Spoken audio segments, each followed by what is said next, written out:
All right, everybody, thank you for coming. This is part 2 of a talk that I've been given called How to Get Reconnected. And the first talk was a month ago.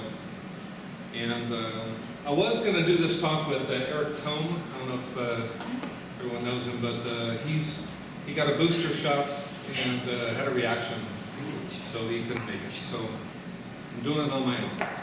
And I want to start with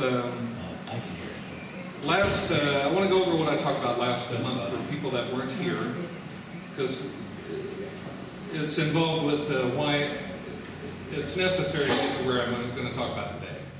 So I have 2 different apps, and the first app that I talked about was Monad last month. So this is the icon for Monad right here. So I'm going to tap this here. Can you guys see this? Mm-hmm. All right. So this is Monad features planet Earth at the center of this specially modified time and date telling celestial ring. And you can go all the way around it. Here's the southern hemisphere with the south hemisphere of south hemisphere there. Back to the north hemisphere. This is the celestial equator. And this red line here is the ecliptic, which is tilted 23.5 degrees relative to the celestial equator. And where it crosses is the nodes right here. This is the sign of Aries, and this is the ascending equinoctial node right there. So, thank you. And as you can see here, the way that you tell time is there's an hour hand here. And the hour hand is placed by Monad at the location on the planet where you happen to be. So I'm here in Northern California, so that's where the hour hand is located. This little green dot is at the very, my body on Earth is located at the exact center of this little green dot at the base of the hour hand. They're in Northern California, so you then back out, and you can tell that at this time it's a little bit past 1900 hours, which is 7 p.m. And you can see that here's the moon, which means that if you were to step outside right now, you point this hour hand south, and the moon should be just a little bit, this is south, whatever direction the hour hand is facing. So the moon is right out there. And the sun, here's the sun right here. The sun is on this ecliptic. Here's the red circle of the ecliptic. So the sun moves in this direction, or appears to move in this direction on the ecliptic. Now inside, instead of the signs of the zodiac, you see the constellations. So here's Cancer, here's Leo, and we're currently in the sign of Gemini. Is that right? I don't even know where we're at. No, we're in the sign of Cancer. So, because the reason why Cancer is here is because of the precession of the equinoxes. So the signs are precessed relative to the nodes, the constellations are precessed relative to the nodes. You can see here's the node over here. So this is the constellation of Pisces. Here's Aries. 2,000 years ago, Aries, this constellation, used to be here next to that ascending node. So you're saying is it sidereal calendar? Well, it's both. You can choose. Well, no, it's like the constellations are precessing. They move relative to the nodes, which is where the ecliptic crosses the celestial equator. But the signs never move. That's the reason for the signs. It's like the signs are 30-degree segments of the ecliptic. Mm-hmm. So from here to there is 30 degrees, or 2 of these is 30 degrees. Mm-hmm. And the first 30-degree segment past the ascending equinoctial node is always the sign of Aries. So even 10,000 years from now, the sign of Aries will always be here. The constellation of Aries will have precessed another, 80 degrees or whatever it is, 110 degrees, a long distance. But the sign is a cultural thing. The signs of the zodiac, you can see them on the outside here. They are the months of a seasonal year, because it's the months, you know, the seasons are related to the equinoxes. Here's an equinox here, and the solstice is right here at the top, right there. We just passed the solstice. That's when the sun has, it's 23.5 degrees north of the or above the celestial equator, which has a fixed position. So the sun at noon goes back and forth in the sky. It's highest in the summer and lowest in the winter, right? So, do y'all get that, everything? Let me show you what it looks like. So, I'm going to set the Earth in motion, and the Earth moves in an eastward direction. This is east, west here, and it makes one rotation per day relative to the sun. And the moon, you can see the moon advances about 12 degrees per day. So here it is moving, it's 15 degrees from one number to the next. So it covers a little bit less than a 15 degree day block. And now I'm going to speed it up. Now we're really cruising. You can see the moon is really moving there. And you can see the sun is moving along the ecliptic through the signs. It's also moving relative to the constellations. It's now approaching, this is the descending equinoctial node. It's descending from north to south. So now it's in the southern celestial hemisphere, and it's winter for us. You can see it's November on the clock. The sun, this indicator arrow passing through the sun always points at the date of that particular configuration of the solar system. So right there it's now January, each dot is 5 days, so it's 5, 10, 15, 20, 25, the 30th of January, followed by the 1st of February. You can count it like that. The two dark day blocks in a row are the weekends. Can we pause it? Just back there on the spring equinox? On the spring equinox? Yeah, let me go back. Or you were just right on it, I think. No, there it is right there. Approximately, what is it? See, that's March 20. More or less. Yeah, so And then that's, flip it so that we can see the constellation. And then what degree of Pisces is that? see, here's Pisces starts, well, it's hard to say right now, but Aries, this line right there is the 30 degrees along the celestial equator. So, I mean, you can, here I can show you, if you go into astro mode, you can see that here the sun is in where are we? March 21? The sun is in Cancer? Oh, this Is that right? no. That's probably today. Oh yeah, it says now. Can you click on the word now and then that changes? Because it does say Monday 3/20/2023. What's next? But this is today is 15 You're in the degrees Cancer. future. We're in the future, man. Wow. But what happens if you click the word now? Is that a? That'll bring it back to this present moment. But the chart says. Yeah. I mean, I just clicked now, and that's we're now in July. The now sun that, is in. Okay. Sorry about What is that. going on here? The sun is in Cancer. Yeah, that's right. Yeah, that's right. But that's what it said for It might have Monday. just been an update, but Yeah. maybe if you moved it, it might update. Yeah, when you switch modes, it can be a little bit funky. It's cool. This is a neat app. Thank you. I'm curious. This is Thomas, the programmer, right here. Oh, you're the Thomas programmer. Spellman, yeah. Great. Yeah, Thomas That's awesome. quite remarkable, actually.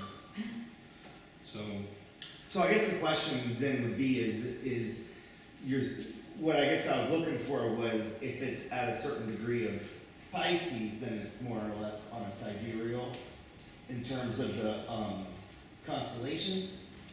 Well, when you say sidereal, I'm hearing a way of counting time, measuring time. A sidereal way of measuring time is you use With the the stars stars. as the reference. Right. So this is a lot of things. Yeah, I see that. It can help you to count time in a sidereal way. Mm-hmm.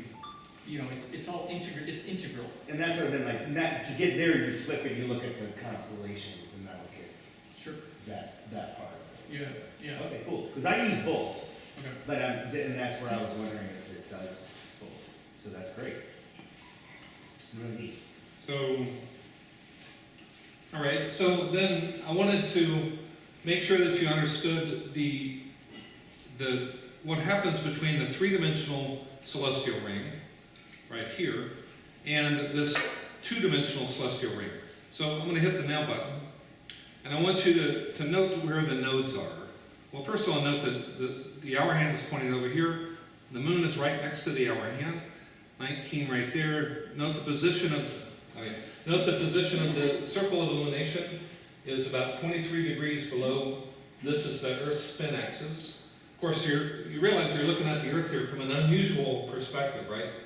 Ordinarily, you think of the Earth as north-south, like this. You're looking at the north end of the Earth here. So you see this is the entire north hemisphere of Earth. And the ecliptic, the descending node is here, right there. The ascending node is right over here at 6. So now, I'm going to switch this, because it's a two-dimensional celestial ring, where we don't show the constellations, we show the signs of the zodiac.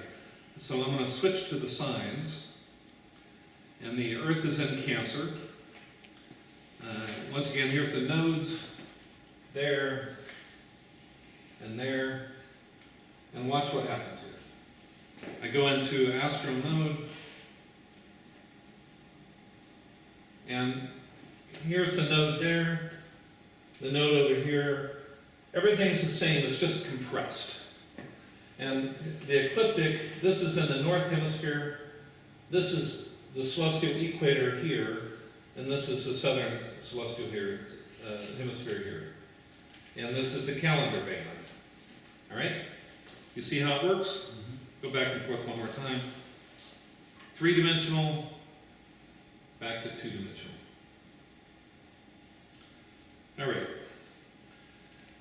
So one other thing. So in these two modes, the other one here, this is the event mode, and this is part of a scheduling program that we've been building. And these are event wedges which I've made, documenting when I went to sleep. I went to sleep at around midnight, it looks like. I woke up at 8. I delivered the script to this is today's events. So I delivered the script to Eric. That was an activity.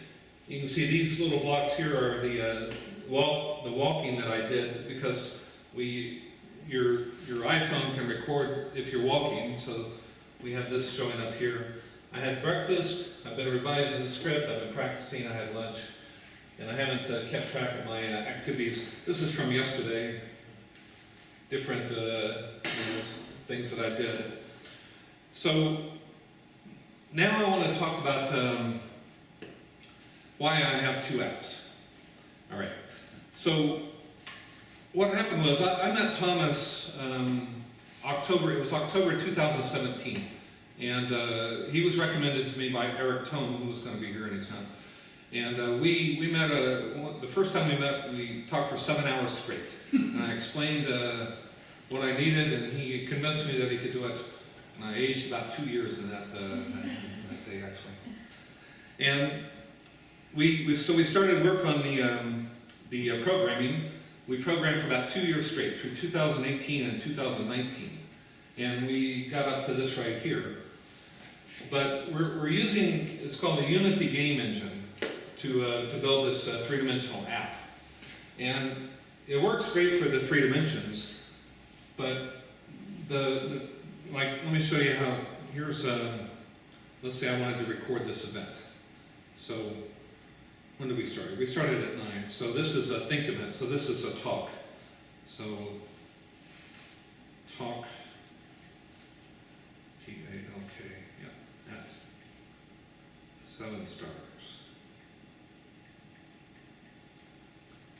Okay. I should have done that in the now. Anyway, there it is. But so this is part of the user interface, and we were having trouble with the user interface. I guess Unity is not it's not their strong point, the development of the user interface. So anyway, we programmed for 2 years, and then basically COVID hit, and everything grinded to a halt. We didn't do any programming all of 2020, and we finally got back together about a year ago, last year. And when we got back together, you know, it's natural to, you know, assess where are we, what's the next step.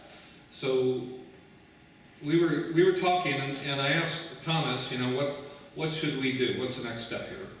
And he's got on his wall, he's got one of those posters of the Earth as a planet out in space. You know, the overview effect. Have you heard of this? The astronauts, they get out there, they look back at the Earth, and they're kind of blown away at this, you know, this beautiful living globe out there in space. So he's got one of these things. He said, what we really need is a clock on the wall. We need one of these on the wall, you know, so that people can buy this thing and they see it. It's like you see the Earth, you see the moon, all this stuff, and I agreed with him. So we initially, you know, we looked at, you know, making it on an app or a tablet and putting that up for sale. And then I also worked on a design for a, you know, a mechanical clock on the wall, which I still want to build. It's going to be beautiful. But then Thomas had the idea of a widget, and I didn't even know what a widget is, but apparently Apple has come up with this new thing where you can have, like, it's like an augmented icon. Like, if you look here, this clock icon is actually, you can see the hour hand, I mean the second hand is ticking here, right? All of these others are kind of frozen. But now they're offering you the opportunity where you can have not just an icon, but you can enlarge the icon and you can keep it updated. So in other words, we could build a calendar clock and have it on your screen here, and there it is. This is it. This is our EarthClock icon here. This tells the exact time here. It's 7. The moon is directly south.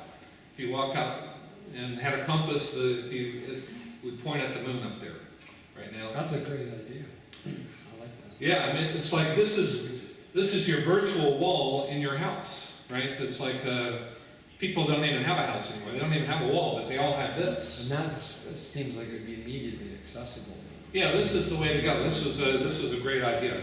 So this is what we decided to focus on instead. So we kind of had to start over, but we've been working at developing this ever since then.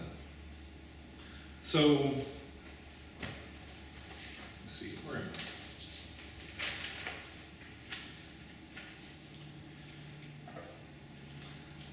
So let me just, by the way, here's some more information here that I didn't mention this. This is called the twilight dial. It shows the time of sunrise and sunset for wherever the hour hand is located. Because the hour hand, depending upon the latitude of the hour hand, that can shift considerably. The higher north you get, the more this collapses down here towards the solstices. So I can show you that, but anyway. So anyway, let's tap the widget, and it goes into this screen here. This is the now. This is today's thing here, and this is the event window up here at the top. We don't have any events. We're still in the process of building this, so we haven't got the scheduling program except for a few all-day events working. We don't have the hourly events. Like, I can't put the wedges here like I did on Monad yet, but that's a step we're going to get to soon, I hope. And So this is a separate app. And this app is called This is called EarthClock. EarthClock. Got it. Actually, it's called EarthClock Calendar, but yeah, this is the EarthClock. And Monad we're going to focus on Monad with three-dimensional stuff. And eventually we want to have a virtual gear and do the whole thing. Make it sort of an educational program and more of an astronomical learning place to go. But so this is more for a scheduling program. And so if you look here, here's where the event wedges would be, and then each event wedge would be associated with an event page up here at the top. Here's the calendar band. You've got 3 layers, the month blocks, day blocks, and this inner layer here has these colored dots on here. There's green and red dots, and those are all-day indicator dots. In other words, let me just drag you to a dot here. Oops. So this was 2 days ago, 2 days and 2 hours ago. You can see it down here in the past, and that was aphelion day, which is at exactly 1:21 in the morning. Earth crossed. The Earth is on an elliptical orbit, so with an ellipse, there's called the main axis of the ellipse is called the apsis. And one end is the aphelion and the other is the perihelion. And the aphelion is when the Earth is farthest from the Sun on its elliptical orbit. The average distance is 93.5 million, so here it is, it's 94.5 million miles. The Sun's intensity on Earth at aphelion is 93/6. So in other words, it's less than what it would be when it's closer, even though for us, it's in the summer, but it's not the closeness of the Earth that causes the seasons. It's the tilt of the Earth's axis, right? So these are events here, and now let me take you to calendar mode. What's the difference between the red and the green ones? Yeah. So the green ones, I have a categories of events that green is what I call planetary events, and that includes solstices, equinoxes, the midpoints between the solstices and the equinoxes, aphelion, perihelion, and also lunar events like new moons, which are the start of a lunar month. So these are all planetary events, the green ones. The red ones are events associated with the nation. So you've got Independence Day, Halloween, Christmas, all those events are scattered around here. There's going to be blue events, which would be your family birthdays and anniversaries and things like that. And then purple events would be tribal events, like your church, your work, sports teams, concerts, whatever you wanted to have a schedule of, right? And you'd be able to import whatever calendar you already use into here, and it'll show up with whatever calendar or whatever dots. And this, I want this to replace your regular calendar. And so up here at the top, this is, the more traditional format here with 7 across of Sunday, Monday, Tuesday, Wednesday. And you can tap, let's say you want to go to the new moon. So there it is. This is the day of that new moon. And if you had hourly events, you'd be able to peruse them here. You'd drag the hour hand through them, and they would pop up on the screen one after another as you're checking out your events. So, all right, then the last, so there's clock, calendar, and then there's zodiac. And zodiac, once again, shows you, like in Monad, the celestial ring with the ecliptic and the signs of the zodiac, which are the months of a seasonal year. Now, the real thing here, the beauty of this is that these events, the progression of the sun along the ecliptic, the moon's progression around, this is what calendars are all about. Now, give me a second.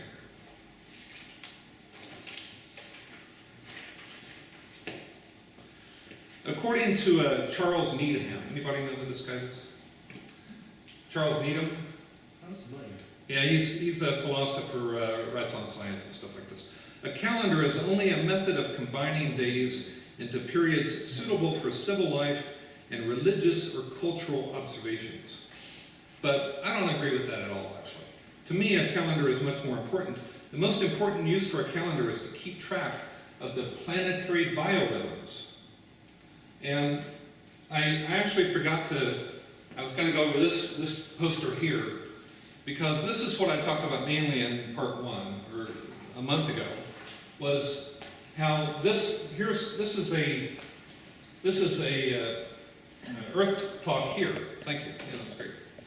So this is monad here with the 3-dimensional celestial ring.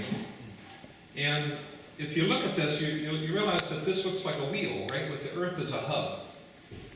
And the word chakras is from the ancient Sanskrit. It means wheel. And I am convinced that this configuration of the Earth at the center of the celestial ring is the heart chakra of this solar system. And I know this is a wild claim, but I went into great detail last talk talking about photosynthesis versus respiration, how there's 2 phases to photosynthesis, a light and a dark phase. And what's happening here is, this is what I refer to as a plant being.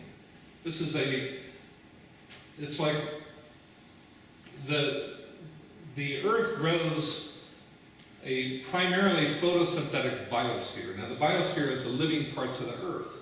And 99.5% of that biosphere, if you weigh the mass of it, is plants. And animals make up just a tiny little fraction of that, less than 0.5%.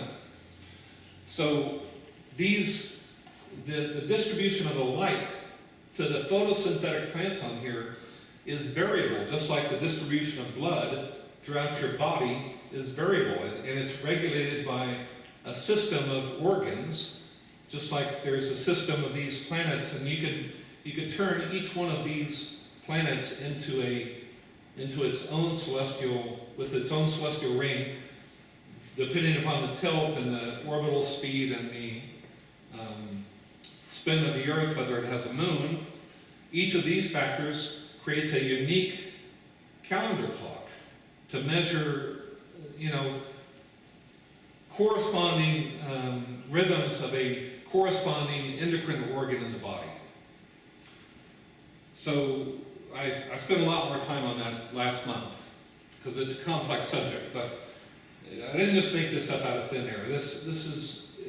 It really makes a lot of sense when you see this idea that we don't exist in a vacuum. And I'm convinced that each planet has a magnetosphere, which is what I refer to as a morphogenetic field. Now, morphogenetic is form generated. And so the magnetospheres of all these planets are linked together to form what I would call the magnetoform, and they're all linked by rhythms.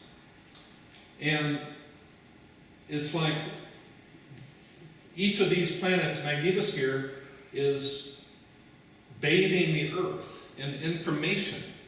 So the idea that, a lot of people, they think of astrology, and they say, well, how can a planet have an impact on us? Because obviously the force decreases with distance squared away from here, but it's not the force that you're worried about, it's the information that's being emanated by this field. And if you have an appropriate receptor, it can easily read that information at whatever distance. So anyway, this is what I was, how did I get off on that?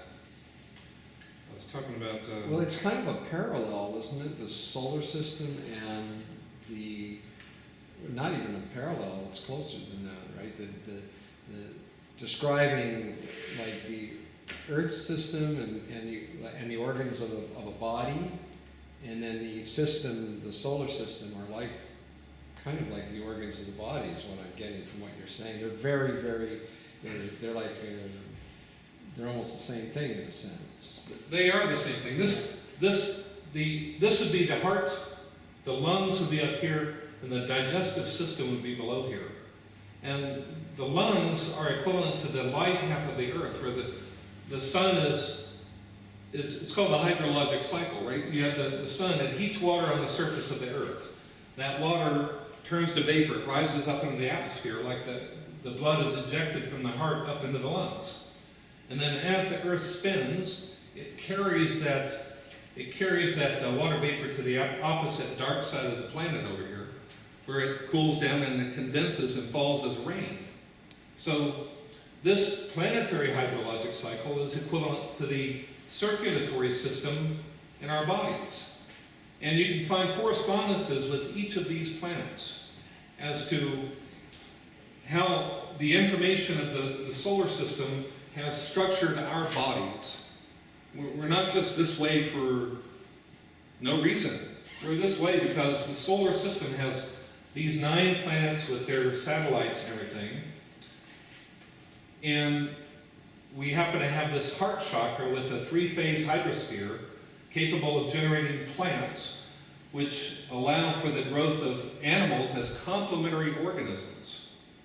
We're complementary to the solar system as a whole, though, whereas plants are the living tissue of this photosynthetic being, this living solar system. So you're saying that sets the Earth, gives the Earth kind of like a special place, or something? Well, 'Cause- I'm sorry. no, I'm just wondering. I'm asking, is that? Yeah, I mean, the Earth is special for, a million different reasons. But it's the only place where we know that there is cellular life. Right. And In our that's solar why I'm system. claiming that this is a living photosynthetic solar system, because the life grows at the heart chakra. Now, the idea is that just because, we don't, we're not like a planet, but we're not photosynthetic either. We have a different physiology. And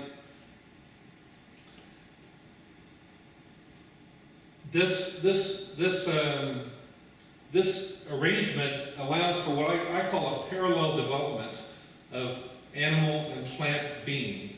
I'm convinced that we actually have a shared evolution, that the solar system is evolving, and that its evolution, if you look at the evolution of the solar system, I suspect that it had stages similar to the embryo in a body, where there's this theory that the Earth actually started out as a binary, that it had a sun and another solar body called Super Uranus, and that this thing split up, and at one time it had like an undulatory motion, like a stage of embryology called the, I can't even think right now. But it just makes sense to me that we have evolved within this structure here. And this is our photosynthetic archetype. And the chakras, it's like the whole idea of chakras is we have a modular organization in our body. And this is a modular organization of the solar system. So that was last month. We're gonna. It's my understanding that the axis of the Earth is 23.5 degrees, and the axis of the heart is also at a 23.5 degree. It's just a coincidence. Wow. Yeah. I mean, it kind of underlines what you're saying. Yeah. In terms of. Right. Right. Yeah, I don't know if that's saying- true. I don't know where I read that or heard that, but. Yeah, I read that also. Yeah. So. There's a band, was it between Mars and what's the next one out? Jupiter. Yeah. That appears that it may have been a planet in the past, but it's all rubble, like maybe the planet. Is that the Oort cloud? No, the Oort cloud is far. Asteroid belt. Asteroid. Asteroid Yeah. belt. Is there, like what would be Hmm. a corresponding, is there a corresponding thing there between organs that is maybe only grows for a certain period of time in the body and then is irrelevant? That's a good question. Yeah, thymus gland would do it and then stops out. The thymus gland? Yeah, Or stops the out. appendix? What about the appendix? Yeah, the appendix is, you brought up the thymus gland. I'm convinced that this is the thymus gland here. And I talked about this a little bit here. This is the Venus. And the thymus gland, you mentioned this, I don't know if you were leading up to this, but Yeah, it's, decrease with age in size. yeah, and it can be removed from the body after your teens, basically. Yeah. You could live without it. Same with the spleen, which is Mars. And both Mars and Venus, coincidentally, have lost their magnetosphere. They have what's called an induced magnetosphere. Whereas all these other planets, this is a huge, the heliosphere is vast. Earth has a very large magnetosphere, so does Mercury And all these planets have very powerful magnetospheres. These were thought to have had magnetospheres, but they've somehow dissipated. And so I think that that reflects the development of like the thymus and the spleen. So, I mean, that's a good question about the asteroid belt. I'll look at that. I don't know right offhand. Well, another exploratory thing would be like I think is it in Chinese medicine they have the pericardium? And it's like a sort of like pseudo organ that's like associated with the heart and like within acupuncture and so forth. They work with this. What do they call that? The burner or something? The triple burner? I think. The pericardium, para meaning with the heart. So I don't know. It's like another sort of aspect of the heart. I think in terms of like its fluctuation or rhythm or so forth, and that could be the moon. Do you have the moon in this diagram? And then Well, here's the moon. and then there's lots of other planets that have moons, and then what other organs have sort of like multifaceted qualities? Like if Jupiter has 3 moons, then like Jupiter has a bunch of moons. right, and so then what do you have Jupiter corresponding to? The solar plexus. Jupiter corresponds to the solar plexus, which is, in my system, it's the adrenal medulla. Mm-hmm. And if you look at the adrenal medulla, it has 2 distinct parts. It's got, if you look at the adrenal gland, it's got the adrenal medulla, the interior, and the adrenal cortex is the outside. And I believe that the medulla is the planet itself, whereas the cortex is its satellite system. Mm-hmm. And the satellite system of Jupiter is divided into 3 distinct types of satellites. There's dozens of them, but there's I forget the numbers, but there's 4 that are large, and they're close to the equatorial plane. And they move in a prograde fashion. And then there's another set outside of that are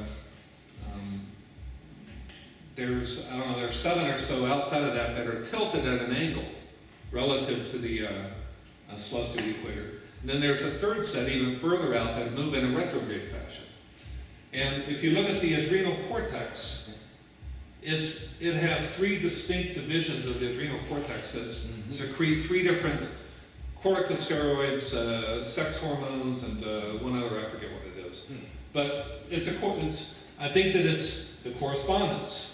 I've got correspondences in one of my books. I talk about each one. Like these down here, the sex organs, the outer planets are tilted on their sides. So what happens is, over the course of their orbital period, one end is pointing at the Earth, at the Sun for a while, and then it switches over here so that then the other end is pointing out. So you have like the equivalent of a concave versus a convex a magnetosphere for this thing. Equivalent to the sex organs, the binary nature of the sex organs, right? So, there's a lot more research that needs to be done on this, Okay, we gotta get back to this. And now I don't know where Which book is that in? That you described? I've written 2 books. One is Owner's Manual, which you'll never find. The owner's manual of what? Owner's Manual for the Human Vehicle. Human vehicle. And it's in the shape of a vehicle, of a owner's manual, like for a car. Yeah, I worked on that book for 15 years or something like this. And that's where I lost my mind, actually. But You seem to have found it. Why won't we ever find it? well, I printed out some copies, but they cost $30 each to print for one thing. So to sell them, no one was willing to want to buy them for double that. And usually you have to make it even more to make money off of the thing. So I kind of just gave up on it.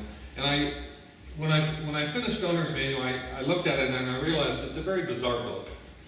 It's where I first introduced all these ideas, including monad. I've got a whole section where I talk about the calendar clock. And as soon as I finished it, I realized I wanted to develop the clock. So that was 2012, and I started working with an animator that Robert and Nancy introduced me to. And then once I had done some animations, I took those animations to Thomas and started building the clock because I was convinced that, Owner's Manual, I'm convinced it's an important book But I really think of it as a bridge to this, because this is what's going to get the people. Because this is important, you know, it's like, not to mention even this, but just the idea that you have a clock where you're looking at the Earth, and you're looking at these are biorhythms. This is what you need to understand, right? Every calendar on the planet, except for maybe the Gregorian calendar, is based upon these biorhythms. And even the Gregorian calendar, it's a solar calendar. So it does keep track of the seasonal year. It's like they add leap years to keep the alignment of these months of the year. These are the Gregorian months of the year here, so that they stay in alignment with these signs of the zodiac, so that, you know, the spring equinox always occurs around March 21st, right? That's what they want to do. Now, so there's three main types of calendars. There's lunar calendars, there's solar calendars, and there is what's called a lunisolar calendar. Now, the thing about EarthClock that we've done, which is different from Monad, like if we were just at first we were just going to put this up as a clock, but then I couldn't restrain myself, and we had to embellish this thing. What do you call it? Drift. Feature creep. Feature creep. I've got this. I got it bad, you know. And so anyway, if you look at this button here, is called the calendar selector button. And we have now developed three different calendars. The Gregorian calendar, which is this calendar band here, the Bahai calendar, and this is the Chinese Agricultural Calendar. So that's what I want to talk about now, is this Chinese Agricultural Calendar, which is a lunisolar calendar. So you tap the button, and there it is. Look at that. Now, oh yeah. And like over 1 billion people on the planet use that calendar over the Gregorian. I mean, China bases all their cultural events, the whole country, on that calendar. Right. So it's a Yeah. pretty important calendar when you think about it. Yeah, so, yeah, more than 1 billion people. It's like, you know, they use the Gregorian calendar. It's like every culture on the planet now uses the Gregorian calendar. It was adopted pretty much worldwide by the end of the 19th century, with a few holdouts. But there's nothing wrong with using two calendars, right? It's like speaking two languages, you know? It's not like it's a bad thing. You can use it, and it's nice if you have access to it. So, you know, this is the Chinese Agricultural Calendar. And a lunisolar calendar, which is what this is unique because the start of the month, the start of every month, and the start of every year always coincides with the day of a new moon, right? So you have to wait until this happens. Now, let me show you here. So here's a moon, and I'm going to drag that moon back to a new moon and see if it coincides with one of these. These are the months here. So these are the months of the Chinese months of the year are named after animals. And here's the start of the month, there's the end of the month. And these are the day blocks associated with these Chinese months here. I'll talk about this stuff out here later. And they have more months than the Gregorian calendar, right? Well, that's the thing. In order to coincide with every year, it has to start with the new moon. In order to keep the calendar aligned with the seasons, they have to add leap months. It's like the Gregorian calendar adds leap days, right? Every fourth year, they add a leap day on, February 29, right? Yeah. This calendar, they don't add leap days, they add a leap month. And you add a leap month about every third year. So you have either 12 or 13 lunar months per calendar. And the start of the year can be anywhere from January 1 to February 21. I'm sorry, January 21 to February 21. So I'm going to drag this thing back to the new moon, which is right there, new moon, of course. And you can see that it coincides with the beginning of the horse month and the end of, what is that month? End of the snake month. And watch what happens. I'm going to drag this a few months. Here it's approaching the next month, right there. Can you see in calendar view? It might be easier to see the... Good idea. So yeah, here we are in calendar view. And so I'm just going to drag this thing around. Here's a new moon, and see it coincides exactly with right there.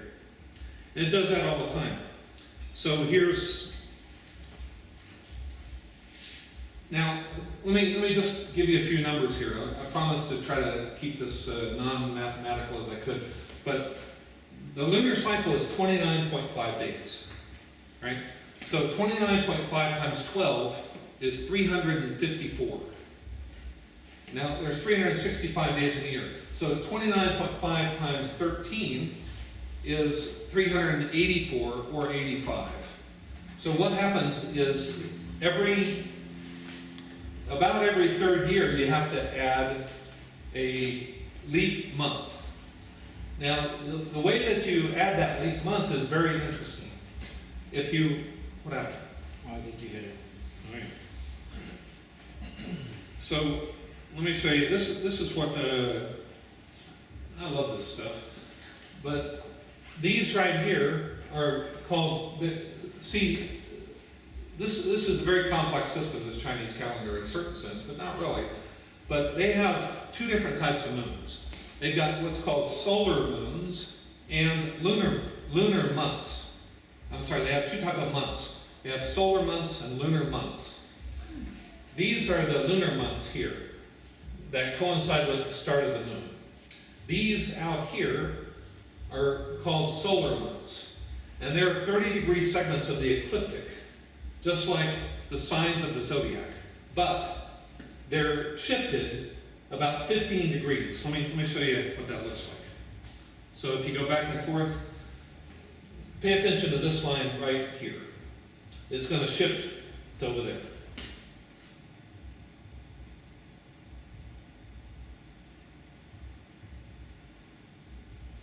See how they're a little bit out of phase, just like that. But that's just convention. Now, so back to the agricultural calendar. They also divide their solar months into two here, called solar segments, which are 15 degrees long along the ecliptic. So here's this is the spring equinox right here. So this is 15 degrees to there, 15 degrees to there, 15 degrees to there. And this is the first one right here, which the start of the year always coincides with the beginning of spring. But for them, the beginning of spring is not the spring equinox. The beginning of spring for them is what's called Imbolc for us, which is the midpoint between the equinox and the winter solstice. So that's the midpoint right there, between that line and this line. And so these are named according to agricultural processes. In other words, here, let me show you. Right now we are in great heat. In the month of Monkey, the 4th day, we haven't got the year worked out yet. But here we are, Monkey, the 4th day. And great heat is number 12 here. This is the 12th solar segment. Now, the solar segment before that, number 11, was slight heat. So then you've got great heat, and then you've got the beginning of autumn. And these are I mean, it's an agricultural calendar. So this is to remind you, these are the agricultural events that you can be expecting. You drag this thing around, look at where it goes here. Maybe limit of heat, white dew, And this is happening in September. Here's the Chinese Chinese calendar over here. This is the Gregorian for comparison. So the agricultural one sounds like they're describing like conditions. Conditions, yeah, Conditions that affect agriculture. exactly. When you have heat, when you have dew, Yeah, etc., etc. Okay. this is Earth conditions. yeah. Yeah, climate conditions. In China, they would distribute these calendars to the farmers so they would be able to predict when to do their seeding and when to do all sorts of stuff, right? When the new moons were, because the moons are important for agriculture, right? If you're what do you call that, pruning, you don't want to do that when you have a waning moon. You want to do it when you have a waning moon, not a waxing moon, because that's when it flows the most, right? So all of this information is useful for an agricultural people and pretty much for anybody who, believes that the purpose of a calendar is to keep you in tune with these solar, lunar, biorhythmic cycles of this larger being, this solar being. It's like I want to be in resonance with this being. So I want to know what its heartbeat is and what its breath is. And the other one, I didn't even talk about this with the swara. We'll get to that later, maybe. So, all right. So does that? Oh, I was going to show you a leap month. So I want to show you how this works. So let me see here. So I'm looking for a month that's got an L after it. Oh, and here it is right there. Rabbit. So rabbit's a leap month. And what happens is the lunar months are named after these solar months if the mid segment is located within that lunar month. This is how they determine when to add a leap month, because if you look at rabbit, you'll see that it falls between this midpoint of rabbit and this midpoint of the dragon is right there, and here the month is between there and there. It's inside. None of these fall within it. Like this one falls within that one, so it's the tiger. This one falls within this one, so it's the ox. All the way around. Rabbit's the leap. And you find that every 7 out of 19 years, you have a leap month that gets added to keep it aligned with the seasonal year. So, let's see, is that Thomas? Did I miss anything? How deep should we go? Yeah. What's the other calendar, the Bahai calendar? Oh, yeah. The Bahai calendar. Okay, so you would think that the Bahai calendar would be a lunar month, right? Because there's a 3 types of calendar, but the Bahai calendar is the second calendar that we worked on, and I'm gonna let Thomas actually tell you about the Bahai calendar, why we chose that one as our second calendar, and what's so interesting about it. So here you go. Alright. Thanks, Keith. Yep. Hi, everyone. Alright, so the Bahai calendar, the reason we chose it is there are a couple of reasons. Let me zoom in on it a little bit. One is so we still have a little update bug right there. Yeah. Same thing, when we switch modes, got a little bugginess in there. One is many years ago went on a spiritual quest studying all the major spiritual teachings, and when I found the Bahai, that was the one I was the most resonant with, and so I've been exploring and kind of deep in the Bahai perspective of spiritual teachings for many years, and it's the one I have the most affinity for.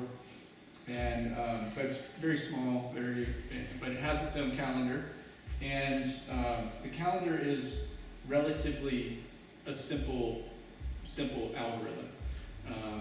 It's solar in the sense that the first day of the year is the spring equinox, And you know, it's literally like in the writings, the year begins the moment the sun enters the sign of Aries.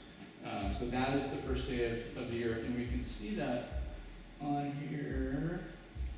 Gonna go to zodiac moon. Well, we also have our nice little year indicator right here. Oh, yeah, right. So we know, let's get rid of this thing. So we know what day it is. And the day begins at sunset. So, so right here we can see that the year is changing from 179 to 180, and the month is changing. So the algorithm is very simple. The year begins on spring equinox, and then each month is 19 days. So there are 19 months of 19 days. The number 19 is important within the Bahai symbolism, and so it's a very simple, easy algorithm to make.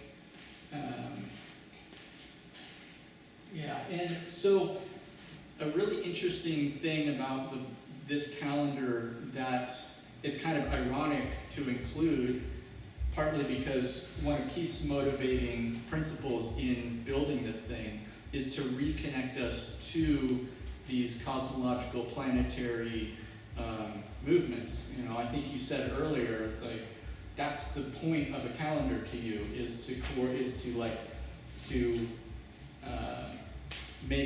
illuminate or make obvious these motions of the planets. The Bahai calendar's intention is actually very different. It's actually explicitly, one of its goals is actually to help us separate from nature in a way of like transcending nature. So, you know, the goal of the Bahai names here are actually virtues. I can't read those. Can you read? Yeah. So, and we can maybe, are you able to read this word up here? Yeah. So, so the first month of the calendar is splendor, glory, Wow. beauty, Yeah. grandeur, I'm going with that. I like this calendar. light, Yeah. mercy, words, perfection, names, might, will, knowledge, power, speech, questions, honor, sovereignty, dominion, and loftiness. So these are virtues and or, let's say, transcendent qualities, like divine qualities, like power, you know, sovereignty, dominion. These are obviously attributes or characteristics associated with God and or, you know, higher qualities versus, you know, we can think of the opposite of those usually, but so that's an interesting thing about the calendar that's actually intended to like remind us of these qualities or these virtues. Paul? I multiplied 19 by 19 and got 361. So is there an intention at all to line up these months with astronomical events, or is it completely independent of that? So the most important one is the first day spring equinox. And so that's a great question. So the way that gets lined up is this little intercalary period in here. There's a little period of either, 4 or 5 days, depending on whether it's 4 and a bit days, yeah. Happens between the 18th and the 19th month. And that basically, that's a little feast kind of holiday. That's the leap piece. It's kind of days out of time in a sense. And then the last month is the fast month of fasting. And that's leading into the spring equinox. So that's how that gets handled. And so the leap year is based purely on how many days can fit in between the first day, which is the spring equinox, and then the next spring equinox. And then that changes depending on which time of day the spring equinox occurs on. So if it's like in the morning, if it happens right after sunset, you're gonna have, I think it's a leap year on that year. Anyway, it's complicated. And how many months are there? There are 19 months. 19. And then are they even in their length? There are 19 19 days. 19 months, 19 19 days. days, yeah. And one interesting thing about it, I think that's coming from something you read, which is that one of the design principles for that is that time period is a good time period for coordinating small groups of people to work together for a goal of some kind. Like 19 days is a useful time period for. It's also the sorrow cycle. Oh, is it? Are you familiar with that? No. The 19-year. No. I've been trying to wrap my head around that for a long time, but we won't go into it. But it's a night, like it has to do with the eclipse cycles, and so it's like every 19.618 years there's a the Earth crosses the ecliptic. Because the ecliptic is turning, right? I'm not gonna go into this, but it's like you have like where the Earth crosses the ecliptic is where eclipses take place. Where the moon clock crosses the.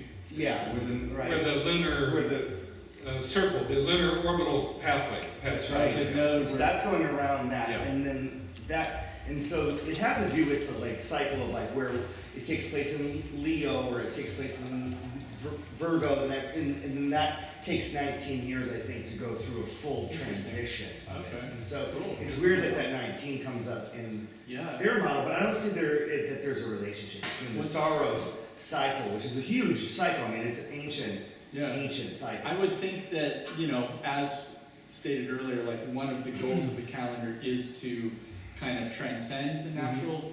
However, there is a name for a 19-year cycle as well. So I think there's 19 19-year cycles as well. So that may are be similar where they're names. breaking it down into like a fractal kind of a. Exactly. Yeah, it's hologramic fractal. It's a hologramic fractal, precisely. Yeah. So I'm not sure if there's anything else really to say about this. The year number begins with the moment of declaration of the prophet in 1844. But yeah, that's about it. Oh, right, and then the spring equinox is defined by the reference point is Chiran in Iran. That's the reference point for deciding whether a spring equinox happens on a day or another day. When we first started it, I was thinking, well, why don't we make it the reference point somewhere else? But immediately we saw that the leap year was happening on a different year than is happening in Persian calendar, which is this basically. And you're saying that the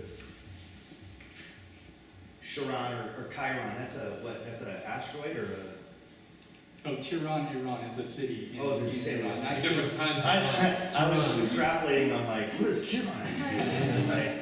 Really? Yeah. So, and then again, I'm still stuck. Like one of my sort of passions is the precession of the equinox. And so, when you say that it happens on the first day of Aries, is that 0 degrees Aries as far as like this, like the sun rising with the telescope, or is that No, the that's, first degree of Aries in terms of like what you guys were saying with your seasonal yes, rotation? exactly.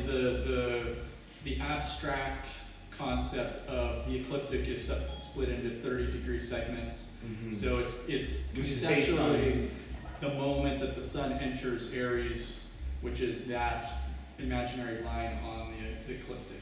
Which is March 21st. It could be March 20th or March 21st. Right. It kind of fluctuates, Mhm. right? Right. Our Gregorian calendar is Mhm. loosely based on. And again, that's the imaginary, whereas the true position of the sun would be on that day. This year would have been like at 6 degrees Pisces or something like Pisces, you're talking constellation. that. Mm-hmm. Yeah, so again, this is based on the zodiac, which is different than the constellations, because the constellations have moved, right? So Right. Got it. We can see I it. see. Yeah, I think it's just a discrepancy of language. Well, it depends on, the sign of Aries is a very definite thing that's different than the constellation of Aries, right? So the sign of Aries is, Equal day and night, right? I mean, equal, yeah, it's Yeah, based it's on that like moment of the lunar spring equal, equinox, yeah. which is when the Earth's tilt is precisely perpendicular to the sun. That is the definition The of, seasonal. yes, seasonal. That is the definition of the beginning of Aries in the zodiac. In the Aries. zodiac. Right, exactly, yeah. But I wouldn't call that astrology. That's not astrology, no. No, it's not. But astrologers call that astrology. Well, astrology is in my opinion, Yeah. is the projection of meaning or like extrapolating some kind of Right. And I'm with you. influence. Right. But that's why I was like hung up on the language, because I've self-educated myself through all this kind of stuff, and I think there is some clarification needed. Yeah. Not by you guys, but just by the world, like some agreement on like what's the difference between this, that, and the other thing, because Yes. it's hanging up a lot of people on those kinds of things.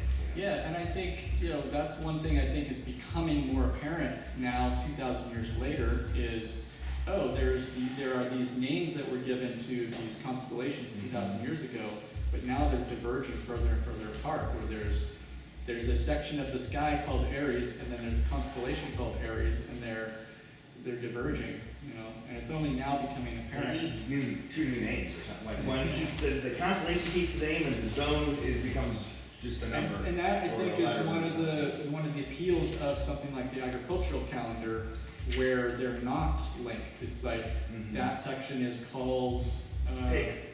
what is that called? Rabbit. Yeah, it's called Rabbit, or it's called Spring Equinox. Or Pure Brightness is the next section. Waking of insects. So anyway, I think that's about all that I have to say about the Bahai. Well, just back to the Bahai. Like, just, Yeah. Okay. was there anything else about that calendar that you found that was different than like the Gregorian? It seems very similar in some ways, other than like the launching points. I think the main correspondence with the Gregorian is just that it is a solar calendar. It's very distinctly a solar calendar. There's none of this variable nature that you find with the lunar calendar, which is interesting culturally or historically, because the Baha'i faith kind of came out of the Islamic faith, which does have a purely lunar calendar, where their new year actually changes around a lot, whereas on the solar Baha'i calendar it begins right on spring equinox based on the sun's position. And you would say the Gregorian is also very solar oriented. Very, very solar, yeah. No connection to the month at all. Even though a month is kind of like from the word moon, Yeah. moons or whatever. Yeah, and that is the irony of the naming and like the origins of these calendars. They originated, like the months originated from a lunar calendar that then got kind of modified and updated to be solar. Mhm. Because the solar really is more relevant for a seasonal measurement of time for agriculture and that sort of thing. So your intention, you guys, is to have various calendars available Yeah. that someone could, We're gonna have them all available. but they'll be, will be add-ons to that app that you'll be able to avail yourself of more and more calendars if you decide to. Yeah, we don't have it here, but you can see when I switch. I saw that coming soon. Well, you Well, coming that's soon. scheduled, okay, You that's. can also see that blinks for a second. There's a little price tag right there, 99 cents. So really, we're designing this the agricultural calendar as an in-app purchase. Oh, I get it, yeah. So like You can add on, for $1, you can add on each additional calendar. right. Yes. So as we add calendars, each one will just be 99-cent add-on. And it'll just be like whatever, another layer on your, Yeah. it's Yeah. pretty cool. Could, on that agricultural calendar, I've tried to pay a lot of attention because I follow the seasonal planting and harvesting cycles.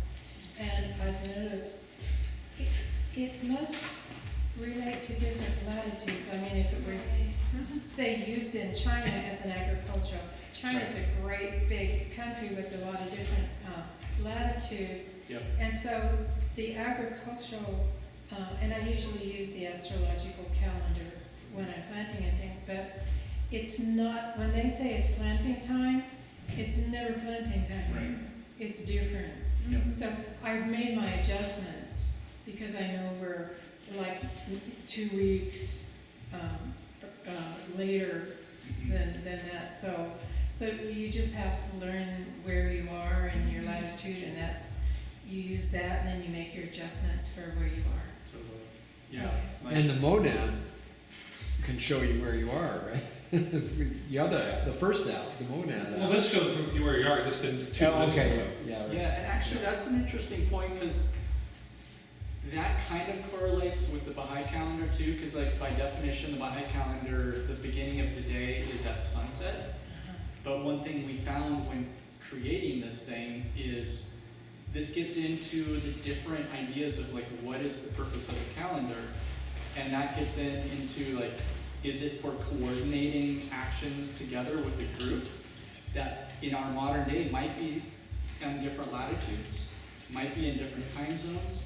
And so one thing we had to do is like, if we stuck to the letter of the definition of the start of day, that gets into a weird situation where one person's month might begin at a different time than someone else's. So if we say, hey, let's meet on the first day of the month, even our definition, or at this time on this day, let's have a Zoom meeting or something. If it was purely subjective, each person's start of day was in their own completely subjective position, it would become impossible to really coordinate. So what we had to do was say, actually, the beginning of the day is 6 p.m.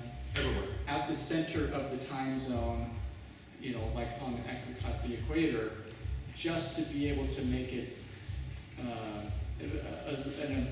a framework for agreement. Sort of like Greenwich time, we all agree that. Kind that's of where it exactly is. like that. And so that's one of the that's the inherent limitation with any of these things. It's like it's a broad generality that has to be general for the whole time zone and for all different places. And so yeah, but that would be an interesting like agricultural calendar version 2, which would then take into account your latitude Yeah, that would be and would very adjust things handy. for your spot. I pay 99 cents for that. Okay. Yeah. Noted. Thank you, Thomas. Thank you, Keith. So actually, I wanted to bring up another calendar, which, I don't know if you know this, but the Gregorian calendar, let's go back to that,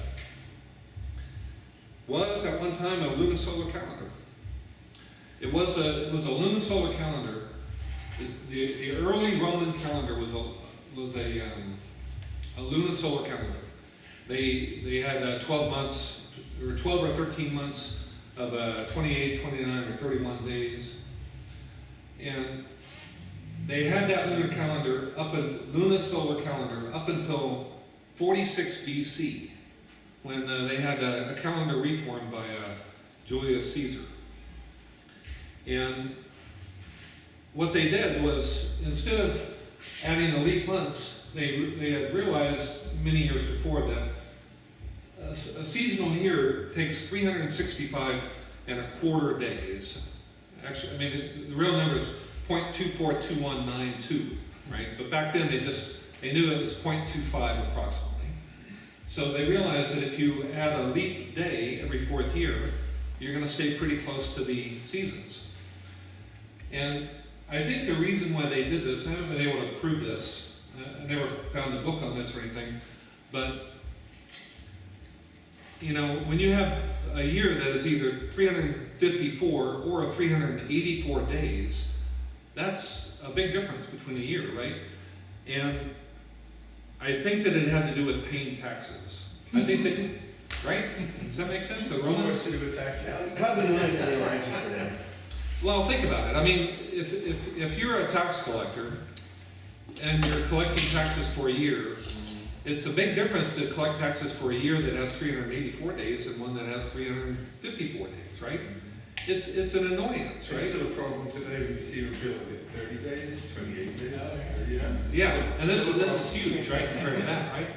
So I think that they realize, let's switch over to this system. This is a lot better. The problem is, to do that, you throw out the moon, right? Now, what happened in year 46, they'd already missed a couple of leap months. So they were way out of sync with the seasons. So to get back to the seasonal year, they added like 80 days. That year of 46 BC is called the Year of Confusion. It was 444 days long, all right? But I'm convinced that the real confusion started after that. Because after that, it's like a month no longer occurs on a dark moon, right? It's like they're disconnected. They disconnected the moon. This is the first time in the history of society that people didn't know what a month was anymore, right? You say, I'll meet you next month, the first of the month. So they go out there and say, okay. They go out, it's like no one's there. 5 days later, the guy shows up and he says, oh, no, this is a month. Look at this paper right here. It says this is a month. That's what it was. It's ridiculous, right? But that's what they did. They tossed out the moon. Now, what's interesting is they have these months here, which are called moons, or they're called months, which is after the moon. They're not related to the moon, and also they're not related to they're not related to the signs of the zodiac either. The signs of the zodiac are the months of a seasonal year. And by that, what I mean is that if you look at this, here's the equinox right here. This month ends, and this one starts at the equinox. Here's the summer solstice. This sign ends, this one begins at the equinox. So there's information there, right? Why not just call this one March and that one April, right? Why not just do that? I think they did it deliberately. I think they wanted to disconnect people from the living Earth and solar system. And, I'm not sure what sort of nefarious reason they had, but I think that that's where we're at today now, is we're totally disconnected. You know what's funny is that it bumped things around in the sense that the names of the months, 4 of them are wrong. Yeah. September, October, November, and December are not the 7th, 8th, 9th, 10th month. Oh, right. Yeah, no, they're not. They had 10 months at one time, and then they had to add 2 months in at the beginning somehow.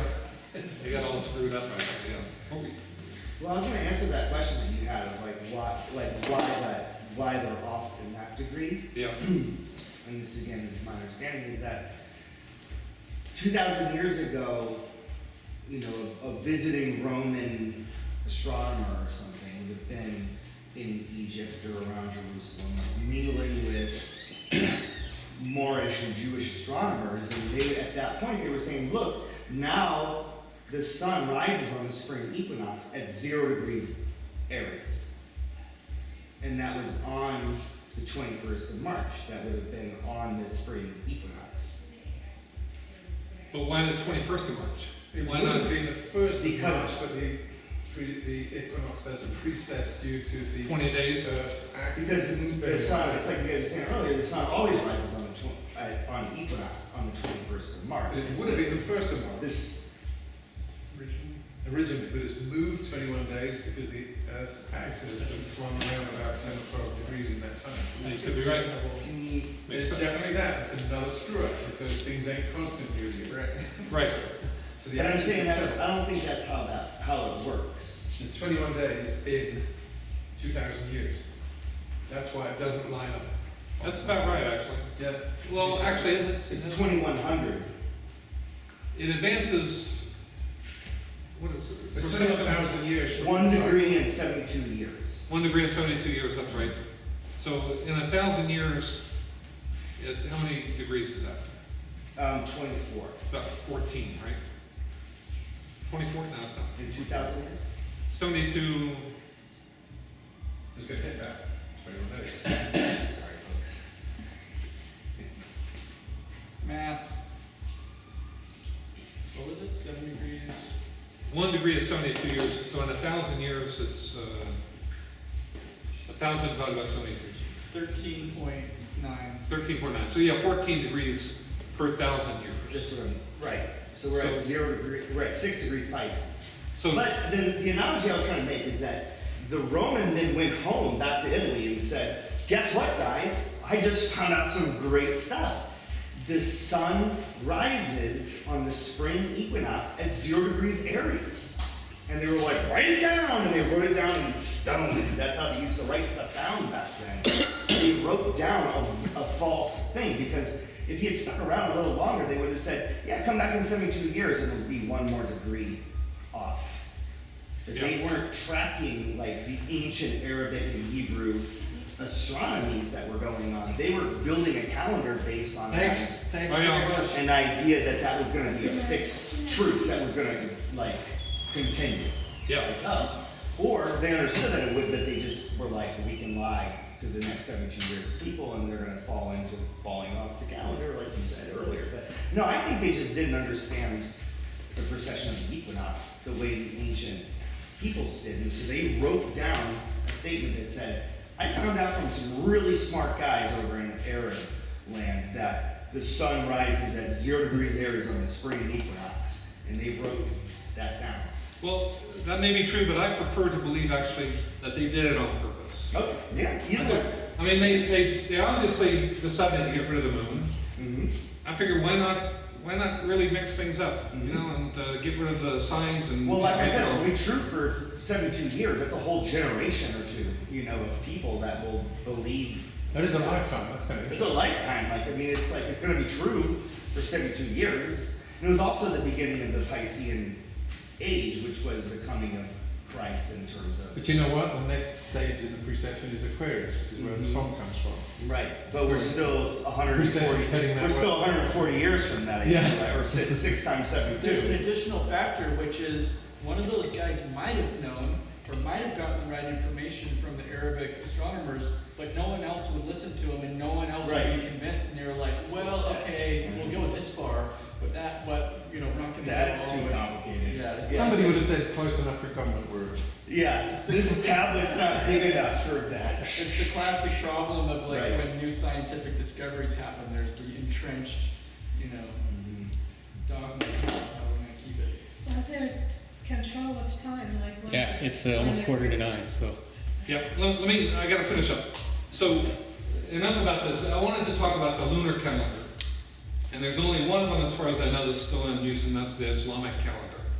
It's a lunar calendar. They have no relation to the solar year whatsoever. I think the Hebrews do as well for religious purposes. No, they have a lunisolar calendar, the Hebrew calendars. And you say in Arabic does or does not? The Arabic is a lunar-only calendar. Lunar only, okay. Lunar only, yeah. So their year, they have lunar months, 12 lunar months per year. That's it. And they don't start or end anywhere near any of the equinoxes. They just, they retreat back by 10 days. That's why Ramadan keeps moving. Ramadan keeps moving, right? Yeah. And I'm just kind of fascinated with this, the idea of a lunar calendar. I mean, first of all, it's the only, it would only work in a place where there are no seasons in a certain sense, right? Desert dwelling people, I think. But it's also interesting to me that the moon is a feminine symbol, right? The sun is, you know, the man, the moon is the woman. And here I don't know what to make of it, that the Islamic culture, they worship the moon. It's part of their, you know, their symbol. They have this lunar calendar, and they keep their women shrouded. And just the whole thing, I just wonder what it means. So it's just kind of curious, isn't it? And it's curious that the Gregorian calendar is a solar calendar without a lunar component, and the Islamic calendar is a lunar calendar without a solar component. Everybody's just trying to make it work. Well, but they're at odds with each other, Right. right? Somehow it's like a calendar does so much more than just allow you to set up meetings. It structures the way you think, right? It's like, if you want to understand a culture, I think the best thing you can do is to experience their calendar. I mean, it's not as good as actually going there and living among them, right? But if you were to try out the Bahai calendar, and fast on their holidays, or to try the Islamic calendar, and Ramadan, it's the 9th month of the year, and they have a pilgrimage in the 12th month, and all of these calendars say something meaningful about the culture. And really, I really encourage everybody to get EarthClock, and to especially use. I believe that a lunisolar calendar is ideal. It's the marriage of the sun and the moon. It links up your left and your right side, your Ida, your Pingala. It's a balancing calendar, I believe. I think it's interesting that the passage of days is enumerated according to Aryan belief, so it's named after Moon Day, Thor's Day, Right, exactly. Woden's Day. The planets. Right. Yeah. So they're named after the planets and those Aryan gods, and the months are totally different to that. Yeah. So that's, and it's like this, I want us to get reconnected to the living Earth and solar system, but if we're all, the solar system is a great man is a small solar system. You also have to get reconnected with everybody else, where it's not effective, to live in this system. We have to find ways to work together and be together, and having calendars available.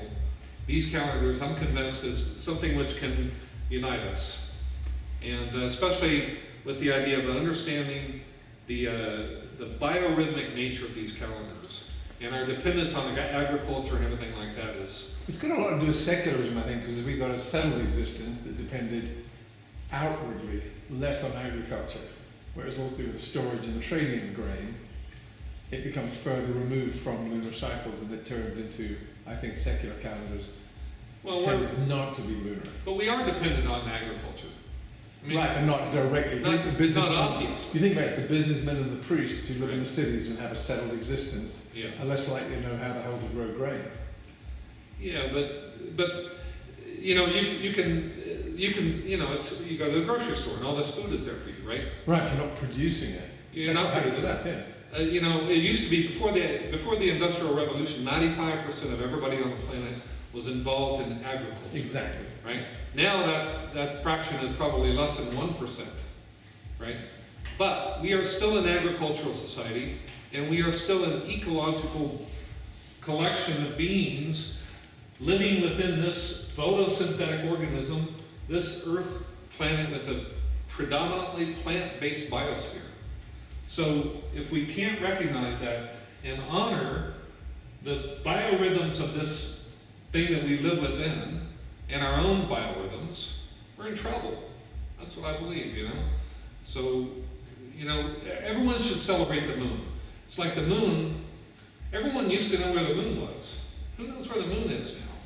Well, that's because we spend 99% of our lives You're an indoors. exception to the rule. That's because we spend 99% of our lives indoors. Right, exactly. And us sailing on boats, I always knew where it was and what it was doing, always. Exactly. It was essential knowledge. Right? Yeah. People knew what constellations were in the sky. That was the calendar. They looked up there and it was a roadmap for them. They just knew that stuff. We don't know any of this anymore. We're disconnected. We've got to get reconnected again to the planet at that level. I remember going from the United States to England on buses and trains and planes, and I counted the amount of time I could actually be under the sky. It was about 10 minutes. Because we're all set for being indoors, undercover, and safe. Right. You can see it. 10 minutes, and that's it. and most people That's hate it. nature. They're afraid of nature now. I wanted to see it, and I couldn't. You can't go outside the airport anymore. Right. Thanks. All right, well, we can keep talking as far as I'm concerned, but Well, Doug, you're tell done? me about it later. Should we clap now? Yes. Now I gotta go. Yay! Congratulations, you guys. What a cool app that is.